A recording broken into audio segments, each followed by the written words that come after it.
ಈ ಆಟೋಮೇಟರ್ ಹೇಳಿಲ್ಲ, ಈ ಆಟೋದವ್ರಿಗೂ ಬೇಡಿಕೆ ಇದೆ. ಈಗ 2 ತಿಂಗಳೊಳಗೆ ಅವ್ರಿಗೆ ಆಟೋಮೇಟರ್ ಕಡ್ಡಾಯ ಮಾಡಿ. ಆಟೋಮೇಟರ್ ಸಮಸ್ಯೆ ಇದೆ. ಮ್ಯಾಕ್ಸಿ ಕ್ಯಾಬು ಆಮೇಲೆ ಟಮ್ಟಮ್ನ ಸಿಟಿ ಸ್ಟ್ಯಾಂಡ್ ಒಳಗೆ ಬಿಡುಗಡೆ ಬಿಡಾಕ್ ಬರುತ್ತೆ. ಅವ್ರ ಬೇಡಿಕೆ. ಸೊ ಈಗ ನಾವು ಆಟೋ ಅಸೋಸಿಯೇಷನ್ಸ್ ಜೊತೆ ಲಾಸ್ಟ್ 1 ವರ್ಷದಿಂದ ನಾವು ಮಾತುಕತೆಯನ್ನು ಸ್ಟಾರ್ಟ್ ಮಾಡಿದ್ದೀವಿ. ಯಾವುದೇ ಕೆಲಸ ಮಾಡುವಾಗ ಯಾರಿಗೂ ತೊಂದರೆ ಆಗಬಾರ್ದು, ಸಾರ್ವಜನಿಕರಿಗೂ ತೊಂದರೆ ಆಗಬಾರ್ದು, ಆಟೋ ಯಜಮಾನರಿಗೂ ತೊಂದರೆ ಆಗಬಾರ್ದು, ಓನರ್ಸ್ಗೂ ತೊಂದರೆ ಆಗಬಾರ್ದು ಅಂತ ಹೇಳಿ 1 ವರ್ಷ ಸ್ಲೋಲಿ ಫೇಸ್ಡ್ ಮ್ಯಾನರ್ ಅಲ್ಲಿ ನಮ್ಮ ಮಾಧ್ಯಮದ ಸಮಿತ್ರರಿಗೂ ನಾವು ಹೇಳ್ತಾ ಬಂದಿದ್ದೀವಿ. ಸೊ ಅದರ ಪ್ರಕಾರ ನಾವು ಅವರಿಗೆ ಟೈಮ್ ಕೊಟ್ಟಿದ್ದೀವಿ. ಒಟ್ಟು 11,000 ಆಟೋಗಳ ಪೈಕಿ 5,000 ಆಟೋಗಳು ಚಾಲ್ತಿನಲ್ಲಿದ್ದಾವೆ. ಈಗ ನಮ್ಮ ಸಿಟಿ ಲಿಮಿಟ್ಸ್ ಅಲ್ಲಿ 16 ಕಿಲೋಮೀಟರ್ ಲಿಮಿಟ್ ಅಲ್ಲಿ ಇಷ್ಟು ಚಾಲ್ತಿ ಇದಾವೆ.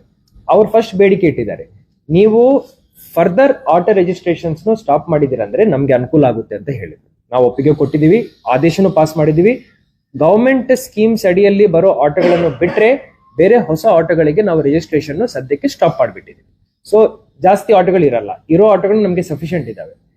ಈ ಆಟೋಗಳಿಗೆ ನಾವು 6 ತಿಂಗಳಿಂದ ಎಂಪ್ಯಾನಲ್ಡ್ ಏಜೆನ್ಸಿಗಳ ಮುಖಾಂತರ ಮೀಟರ್ ಅಳವಡಿಸ್ಕೊಳ್ಳಿ ಅಂತ ಹೇಳಿದ್ವಿ. Majority of the autos already ಮೀಟರ್ನು ಅಳವಡಿಸ್ಕೊಂಡಿದ್ದಾರೆ. ಈಗ ಲಾಸ್ಟ್ ಹಂತ ಏನಿದೆ ಅಂದ್ರೆ ಕ್ಯಾಲಿಬ್ರೇಷನ್ ಆಗಬೇಕು. ಕ್ಯಾಲಿಬ್ರೇಷನ್ ಅಲ್ಲಿ ಎಂಪ್ಯಾನಲ್ಡ್ ಏಜೆನ್ಸೀಸ್ ಇದಾವೆ, ಅವರು ನಾವು ಹೇಳಿರೋ ರೇಟ್ಗೆ ಕ್ಯಾಲಿಬ್ರೇಟ್ ಮಾಡ್ತಾರೆ ಮೀಟರ್ನು. ಕ್ಯಾಲಿಬ್ರೇಟ್ ಮಾಡಿದ ನಂತರ weights and measures department inspector ಏನಿರ್ತಾನೆ ಅವರು ಹೋಗಿ ಅದನ್ನು ಸರ್ಟಿಫೈ ಮಾಡ್ತಾರೆ. ಸೊ ಈ ಲಾಸ್ಟ್ ಕೆಲಸ ಏನಿದೆ ನಾವು 2 ಮಂತ್ಸ್ ಟೈಮ್ ಕೊಟ್ಟಿದೀವಿ. ಆಸ್ ಡಿಸ್ಟ್ರಿಕ್ಟ್ ಅಡ್ಮಿನಿಸ್ಟ್ರೇಷನ್ ನಾವು ತುಂಬಾ ಫ್ಲೆಕ್ಸಿಬಲ್ ಇದೀವಿ, ಯಾರಿಗೆ ತೊಂದರೆ ಆಗಲ್ಲ. ಅವ್ರ ಬೇಡಿಕೆಗಳು ಏನೇನಿದಾವೆ ಅದನ್ನು ನಾವು ಕೇಳ್ಕೊಳ್ತೀವಿ, ಬಗೆಹರಿಸಲಿಕ್ಕೆ ಪ್ರಯತ್ನ ಮಾಡ್ತೀವಿ.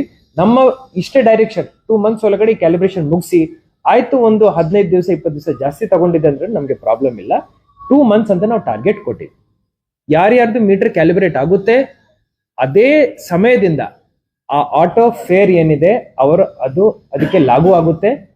ಕ್ಯಾಲಿಬ್ರೇಟ್ ಆಗಿದೆ ಅಂತ ಹೇಳಿ ಒಂದು ಸ್ಟಿಕ್ಕರ್ನು ಆ ಆಟೋ ಮೇಲೆ ನಾವು ಅಂಟಿಸ್ತೀವಿ. ಈ ಸರಿ ಕಡ್ಡಾಯವಾಗಿ ಆಗತ್ತಾ ಸರ್? ಪ್ರತಿ ಸರಿ ಕಡ್ಡಾಯವಾಗಿ ಆಗುತ್ತೆ. ಪ್ರತಿ ಸರಿ ಆದೇಶ ಮಾಡ್ತಾರೆ. ಆಮೇಲೆ ಆಟೋದವ್ರು ಕಾಮನ್ ಆಗಿಬಿಟ್ಟಿದೆ ನಮ್ಮ. ಇಲ್ಲ, ಆಟೋ ಮಾಲೀಕರಿಗೆ ಗೊತ್ತಿದೆ ಇದು ಆಗ್ತಾ ಇದೆ ಅಂತ ಹೇಳಿ, ಅದಕ್ಕೋಸ್ಕರ ಅವರು ದುಡ್ಡು ಇನ್ವೆಸ್ಟ್ ಮಾಡಿಕೊಂಡು ಮೀಟರ್ ಹಾಕೊಂಡಿದ್ದಾರೆ. ಈಗ ನಮ್ಮ ಸೈಡ್ ಇಂದ ಕ್ಯಾಲಿಬ್ರೇಷನ್ ಒಂದೇ ಪೆಂಡಿಂಗ್ ಇತ್ತು ಕೆಲಸ, ಅದೀಗ ಮಾಡ್ತಾ ಇದ್ವಿ. ಕ್ಯಾಲಿಬ್ರೇಷನ್ ಮಾಡ್ಬೇಕಂದ್ರೆ ನೀವೊಂದು ಶಾಪ್ಗೆ ಹೋಗಿ ಕ್ಯಾಲಿಬ್ರೇಷನ್ ಮಾಡ್ಕೊಳಿಕ್ ಆಗಲ್ಲ. ಎಂಪ್ಯಾನಲ್ಡ್ ಏಜೆನ್ಸೀಸ್ ಮುಖಾಂತರ ವೇಟ್ಸ್ ಅಂಡ್ ಮೆಜರ್ಸ್ ಡಿಪಾರ್ಟ್ಮೆಂಟ್ ಯಾರನ್ನ ಎಂಪ್ಯಾನಲ್ ಮಾಡ್ತಾರೆ ಅವ್ರ ಮುಖಾಂತರನೇ ಆಗ್ಬೇಕು. ಆ ತರ 7 ಏಜೆನ್ಸೀಸ್ನು ಈಗ ವೇಟ್ಸ್ ಅಂಡ್ ಮೆಜರ್ಸ್ ಅವರು ಎಂಪ್ಯಾನಲ್ ಮಾಡಿ ನಮ್ಗೆ ಕೊಟ್ಟಿದ್ದಾರೆ. ಇವತ್ತು ನಮ್ಗೆ ಆ ವರದಿಯನ್ನು ಸಬ್ಮಿಟ್ ಮಾಡಿದ್ದಾರೆ. ಅದರ ಪ್ರಕಾರ ಅವ್ರನ್ನ ಕೇಳಿದ್ವಿ, ಎಷ್ಟು ಟೈಮ್ ತಗೊಳ್ಳುತ್ತೆ 5,000 ಆಟೋಗಳನ್ನು ಕ್ಯಾಲಿಬ್ರೇಟ್ ಮಾಡ್ಲಿಕ್ಕೆ. ಅವ್ರು 2 ತಿಂಗಳು ಕೇಳಿದ್ದಾರೆ. 2 ತಿಂಗಳಲ್ಲಿ ಅವ್ರು ಮಾಡ್ಲಿ, ಆಯ್ತು ಇನ್ನೊಂದು 15 ದಿವಸ ಎಕ್ಸ್ಟ್ರಾ ಟೈಮ್ ಬೇಕಂದ್ರೆ ನಾವು ಕೊಡ್ತೀವಿ. ಆದ್ರೆ ಒಂದು ಸತಿ ಕ್ಯಾಲಿಬ್ರೇಟ್ ಆಗಿದೆ ಅಂದ್ರೆ ಆ ಆಟೋ ಆ ಮೀಟರ್ ನಾವು ಹೇಳಿರೋ ಫೇರ್ಗೆ ನಾವು ಹೇಳಿರೋ ಬಾಡಿಗೆಗೆ ಅವರು ಆಟೋವನ್ನು ನಡೆಸಬೇಕು.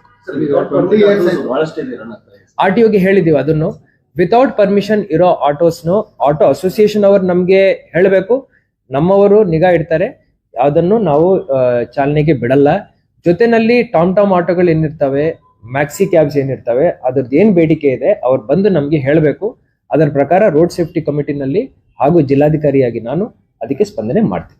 2006 ಚಾರ್ಲಿ ರಜನೀಶ್ ಅವರು DC ಇದ್ದಾಗಿಂದಲೂ ಇವತ್ತಿನವರೆಗೂ ಬಹಳಷ್ಟು ಜನ ಬಂದ್ರು, ಬಹಳಷ್ಟು ಮೀಟಿಂಗ್ ಮಾಡಿದ್ರು. ಅವ್ರು ಮಾಡ್ತೇವೆ ಅಂತ ಹೇಳ್ತಾರೆ, 1 ತಿಂಗಳು 2 ತಿಂಗಳು ಮೀಟರ್ ಮಾಡ್ತಾರೆ, ಆಮೇಲೆ ಮತ್ತೆ ಆಫ್ ಮಾಡ್ಬಿಡ್ತಾರೆ.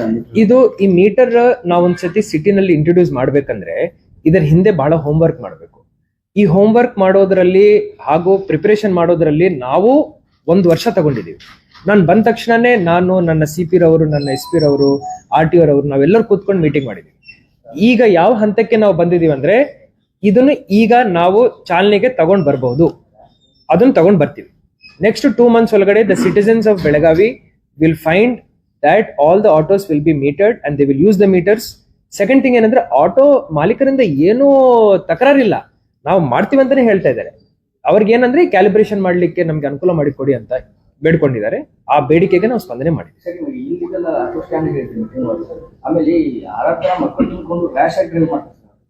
ಸೊ ಟುಡೇ ಈ ಎಲ್ಲಾ ಬೇರೆ ಬೇರೆ ವಿಚಾರಗಳ ಬಗ್ಗೆನೂ ನಾವು ಇವತ್ತು ಚರ್ಚೆ ಮಾಡಿದೀವಿ. ಇಲ್ಲಿಗಲ್ ಆಟೋ ಸ್ಟ್ಯಾಂಡ್ ಅಂತ ಹೇಳಿಲ್ಲ, ಟ್ರೆಡಿಷನಲ್ ಎಲ್ಲಿ ಅವರು ಆಟೋ ನಿಲ್ಸಿದ್ದಾರೆ ಅದು ಒಂದು ಆಟೋ ಸ್ಟ್ಯಾಂಡ್ ಆಗ್ಬಿಟ್ಟಿದೆ. ಈಗ ನಾವು ಕಾರ್ಪೊರೇಷನ್ ಕಮಿಷನರ್ಗೆ ಏನ್ ಹೇಳಿದೀವಿ ಅಂದ್ರೆ ಎಲ್ಲರ ಜೊತೆ ಮಾತುಕತೆ ಫಸ್ಟ್ ನಡೆಸಿ, ಸುಮ್ಮನೆ ಶಿಫ್ಟ್ ಮಾಡೋದಂತ ನಾವು ಹೇಳಿಲ್ಲ. ಫಸ್ಟ್ ಮಾತುಕತೆ ನಡೆಸಿ, ಎಲ್ಲಿ ಬೇಡಿಕೆ ಇದೆ ಸರ್ಕಲ್ಗಳಲ್ಲಿ ಮೇನ್ ರೋಡ್ಸ್ ಗಳಲ್ಲಿ ಅವರಿಗೆ ತೊಂದರೆ ಆಗದಂತೆ ಒಂದು ಏರಿಯಾನ ಡೆಸಿಗ್ನೇಟ್ ಮಾಡ್ಕೊಂಡು ಅವ್ರನ್ನ ಅಲ್ಲಿಗೆ ಸ್ಥಳಾಂತರ ಮಾಡಿ ಅವ್ರ ಜೊತೆ ಚರ್ಚೆ ಮಾಡ್ಕೊಂಡೇ ಮಾಡಿ ಅಂತ ಹೇಳ್ತಾ ಇದ್ದೀವಿ. ಲಾಸ್ಟ್ ಒಂದ್ಸರಿ ಸೈಕಲ್ ಟ್ರ್ಯಾಕ್ ಸ್ಮಾರ್ಟ್ ಸಿಟಿ ಹೇಳಿದ್ರಲ್ಲ, ಸೈಕಲ್ ಟ್ರ್ಯಾಕ್ ಯಾರು ಯೂಸ್ ಮಾಡ್ತಾರೆ ಸರ್? ಈ ಟ್ರಾಫಿಕ್ ಪೊಲೀಸರು ಪಾಪ ಪ್ರತಿ ವಾರದ ಒಂದು 2-3 ಸರಿ ಇದು ಮಾಡ್ತಾರೆ ಸರ್, ಕೆಲವು ಮಾಡ್ತಾರ, ಆಮೇಲೆ ಮತ್ತೆ ಅವ್ರು ಬಂದು ಅಲ್ಲೇ ವ್ಯಾಪಾರ ಮಾಡ್ತಾರೆ ಸರ್. ನಾವು ಸ್ಮಾರ್ಟ್ ಸಿಟಿಗೆ ಇವತ್ತು ಡೈರೆಕ್ಷನ್ ಕೊಟ್ಟಿದ್ವಿ. ಮೊದಲನೇ ಆಪ್ಷನ್ ಕಾರ್ಪೊರೇಷನ್ಗೆ ಹಸ್ತಾಂತರ ಮಾಡೋದು. ಅವ್ರಿಗೆ ಒಂದು ಆಪ್ಷನ್ ಕೊಡ್ತೀವಿ. ಕಾರ್ಪೊರೇಷನ್ಗೆ ಬೇಡ ಅಂತ ಹೇಳಿದ್ದಾರೆ ಅಂದ್ರೆ ನಮ್ಮ ಒಂದು ಕಮಿಟಿ ಇದೆ, ಅಭಿವೃದ್ಧಿ ಸೊಸೈಟಿ ಅಂತ, ಅದಕ್ಕೆ ನಾವು ತಗೊಳ್ತೀವಿ. ನೆಕ್ಸ್ಟ್ ಏನ್ ಮಾಡ್ಬೇಕನ್ನೋದು ಆ ಡೆಸಿಷನ್ ಮೇಲೆ ಆಧಾರಿತವಾಗಿರುತ್ತದೆ. We will give one opportunity to decide whether the corporation wants to take it or they want to give it to us. Sir, ಈಗ ರೋಡ್ ಸೇಫ್ಟಿ ಬಗ್ಗೆ ಮೀಟಿಂಗ್ ಮಾಡ್ತಾ ಇರ್ತೀರಾ. ಈಗ ಅಶೋಕ ಸರ್ಕಲ್ ಅಲ್ಲಿ ಬ್ಯಾರಿಕೇಡ್ ಹಾಕಿದ್ದಾರೆ. ಹಾವೇಗೆ ಟಚ್ ಅಪ್ ಇಲ್ಲಿಂದ ಮಾಂತೇಶ್ ನಗರ್ ಬೀಚ್ ಪಕ್ಕದಲ್ಲಿ, Mantesh Nagar beach ಪಕ್ಕದಲ್ಲಿ ಇರುವಂತಹ ಸರ್ವಿಸ್ ರೋಡ್, ಒಂದು ವಾಹನ ಹೋಗ್ತಾ ಇದ್ರೆ ಎದುರುಗಡೆ ವಾಹನ ಬರ್ಲಿಕ್ಕೆ ಜಾಗ ಇಲ್ಲ. ಅದು ಈ ರಸ್ತೆ ಅಗಲೀಕರಣ ಮಾಡ್ಬೇಕು. ಇದಕ್ಕಂದ್ರೆ ಅಶೋಕ ಸರ್ಕಲ್ ಹತ್ರ ನೀವು ಅಲ್ಲಿ ಹವೆ ಟಚ್ ಜಾಗಕ್ಕೆ ಅಲ್ಲಿ ಬ್ಯಾರಿಕೇಡ್ ತೆಗೆದು ಪಾಸ್ ಮಾಡ್ಬೇಕು. ನಾನು ನನ್ನ ಸಿಪಿ ರವರು ಒಂದ್ಸತಿ ಸ್ಪಾಟ್ ಇನ್ಸ್ಪೆಕ್ಷನ್ ಮಾಡ್ತೀವಿ, NHA ಅವರನ್ನು ಕರ್ಕೊಂಡು ಹೋಗ್ತೀವಿ. ಏನಾದ್ರೂ ಸ್ವಲ್ಪ ಬೂಡಾ ಆಫೀಸ್ ಹತ್ರ ಹೇಳ್ತಾ ಇದ್ದೀರಾ? ಅದೇ ಮಾಂತೇಶ್ ನಗರ್ ಬೀಚ್ ಪಕ್ಕ ಸರ್. Okay, ಗೊತ್ತಾಯ್ತು. ನಾನು ಒಂದ್ಸತಿ ಸ್ಪಾಟ್ ಇನ್ಸ್ಪೆಕ್ಷನ್ ಮಾಡ್ತೀನಿ. ಒಂದು 2 ವಾಹನ ಪಾಸ್ ಆಗುದಿಲ್ಲ ಒನ್ ಟೈಮ್. ನೋಡ್ತೀನಿ ಇಂಟರ್ಮಿಟೆಂಟ್ ಕ್ಯಾರೇಜ್ ವೇ ವಿಡ್ತ್ ಎಷ್ಟಿದೆ ನೋಡ್ತೀವಿ. ಏನಾದ್ರೂ ಈ ಫ್ಲೈಓವರ್ ಪ್ರಾಜೆಕ್ಟ್ ಅಲ್ಲಿ ಬೇರೆ ಪ್ರಾಜೆಕ್ಟ್ಸ್ ಅಲ್ಲಿ ಏನಾದ್ರೂ ಅದನ್ನು ವೈಡನ್ ಮಾಡ್ಲಿಕ್ಕೆ ಸ್ಕೋಪ್ ಇದೆಯೇನೋ ನಾವು ನಮ್ಮ ಉಸ್ತುವಾರಿ ಮಂತ್ರಿ ಅವರ ಗಮನಕ್ಕೆ ತಗೊಂಡ್ ಬರ್ತೀವಿ. ಜೊತೆನಲ್ಲಿ ಶಾಸಕರ ಜೊತೆ ಮಾತಾಡ್ತೀವಿ. Thank you.